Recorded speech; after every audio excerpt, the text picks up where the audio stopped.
It's no secret that Amazon has their own line of Android tablets, and we wanted to take a look at the latest one in their offerings. Hey, it's Josh Vergara from Android Authority. What's going on, everybody? And this is the Amazon Kindle Fire HDX.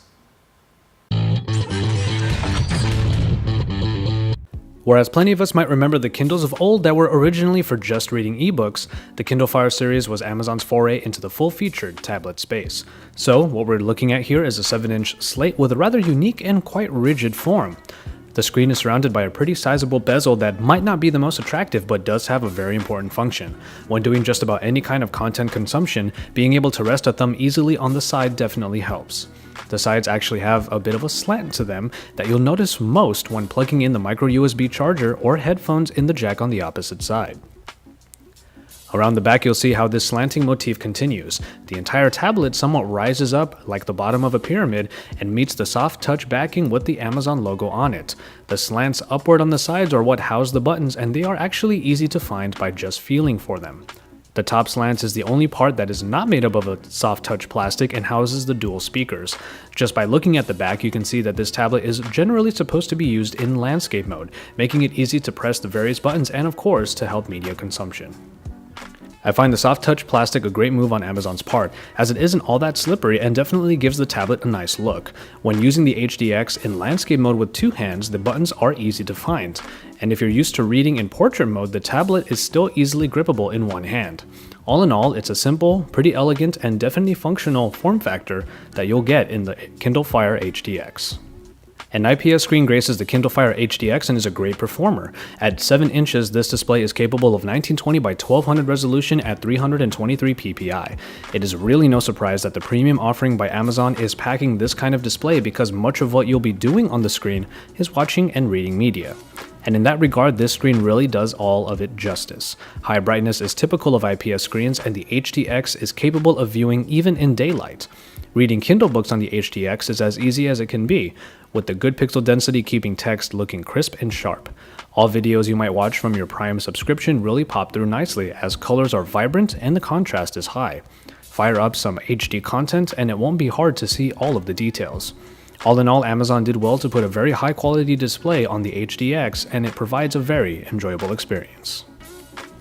But it wasn't just in the screen that Amazon looked to really excel, as the Kindle Fire HDX also comes with the current fastest processing package available.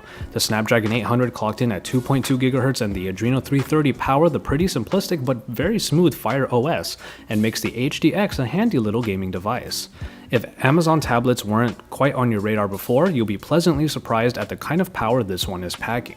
While smooth transitions are mostly a software feature, there is still no denying that you're able to blaze through pretty much anything in the Fire OS. For a device that is very dependent on the cloud, the Kindle Fire HDX doesn't come with too many extra bells and whistles. 16, 32, or 64 GB of onboard storage are available, but not expandable. 64 GB is probably the ideal here because HD versions of movies you may buy on Amazon take up a ton of space. There is no rear-facing camera, but the front-facing 1.3 megapixel shooter helps for maybe just the occasional selfie and for some video chatting. While there are versions of the HDX that can work on mobile carriers, this version has Wi-Fi atop Bluetooth and GPS functionality. So, that leaves the speakers and the battery. First off, the battery is a pretty large 4550 mAh unit that provides a very good deal of longevity. Amazon claims 11 hours of usage, and in my testing it feels just about right. Going from 50% to 20% took me about 3 hours of mostly video viewing, which falls pretty much in line. And finally, the dual speakers at the top of the Kindle Fire's back provide an experience backed by Dolby enhancements. Having those enhancements can drain battery life faster, so that's going to be your call to turn them on. I have to say that I was actually really surprised at the sound quality coming out of this 7-inch tablet. The binge watching I mentioned earlier was done without headphones. As a matter of fact, I had to leave the volume below half level because they are quite loud. But what was most impressive is how much dimension there was to the sound. Ambient noises in the videos, or let's say audience laughter, really does sound separated from the main subjects in the video, and the two speakers handle left and right channels beautifully. By the way, that joke brought to you by Grammar.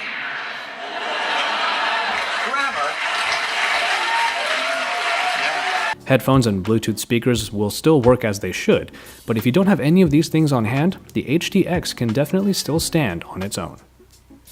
Alright, we get into the crux of this review, which is the software in Amazon's Fire OS. If you came to this review thinking Amazon and Android didn't immediately feel like they fit together, there is actually good reason for this. This is because Fire OS is quite literally a version far and beyond what we might be used to from, let's say, a stock experience like on the Nexus 7.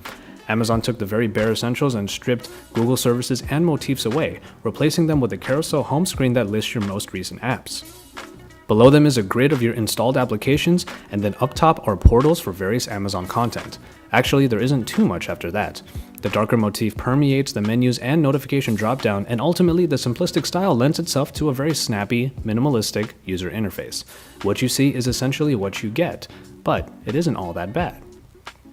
And no, this version of Android does not come with Google-specific services like Maps or even Gmail, which may be a turnoff for anyone that relies on them.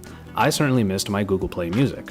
The Amazon versions of Calendar and Email work well even if they're not really full-featured, and if you really need to access Google services, the web-based versions work well enough, especially YouTube. The Amazon App Store ecosystem is actually quite robust, providing a good selection of applications that you'd find in the Play Store. Facebook, Feedly, and Evernote were all there, so I was happy. But anything that was missing, however, could still be sideloaded. Sideloading apps is completely supported by the Kindle Fire, and most applications you install should work fine on this tablet. It's when you get into the portals that the Kindle Fire really opens up. Literally everything you may have purchased or could want is listed, making content buying, downloading, and streaming really easy. It's clear that you should be a Prime subscriber to get the most out of your Kindle Fire, and you get a free month with your purchase. With Prime, you have a slew of content available immediately for free, so enjoying content is as easy as finding your show or movie, paying the rental or owning price if necessary, and pressing play. The same goes for everything from books to magazines to music. One pretty awesome enhancement in video watching is the X-ray feature, which gives you a bar on the left side that lists all actors, fun facts, and trivia about the scene you are currently on. I'm sure that film buffs will definitely get a kick out of that. Free time is perfect for parents who want to limit their kids' time on their device. It was a little weird that I had to fabricate a child, but once set up, I gave my non-existent daughter only 1.5 hours on apps, Facebook, and unlimited time reading. You can set any and all content on the Kindle to be used in a free time profile, the minimalistic version of which will come up when you activate it.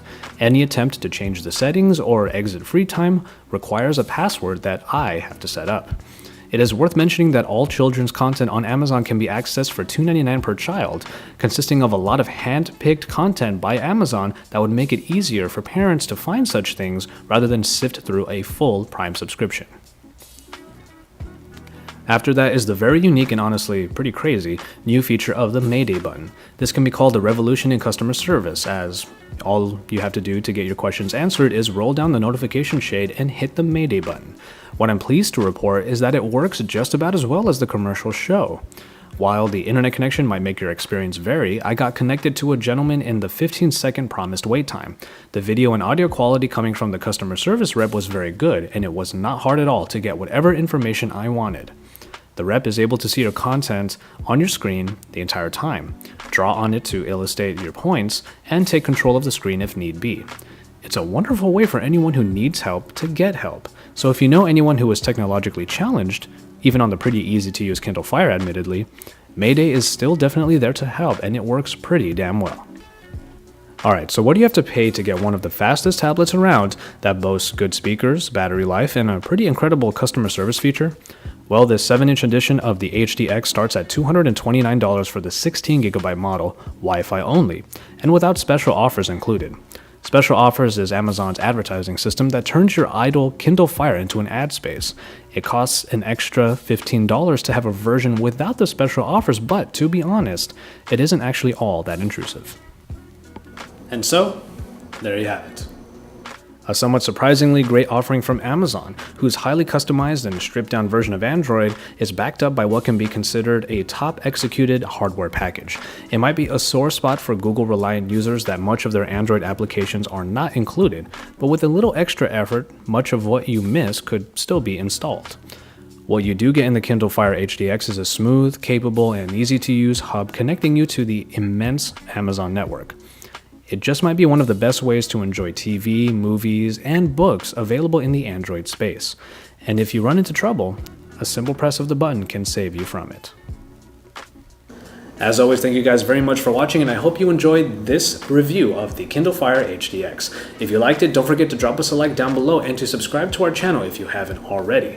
Check out the links over on the side for even more content here at Android Authority, because we have everything from reviews to weekly shows to comparisons to feature-focused videos. So keep it tuned to this channel, because Android Authority is your source for all things Android.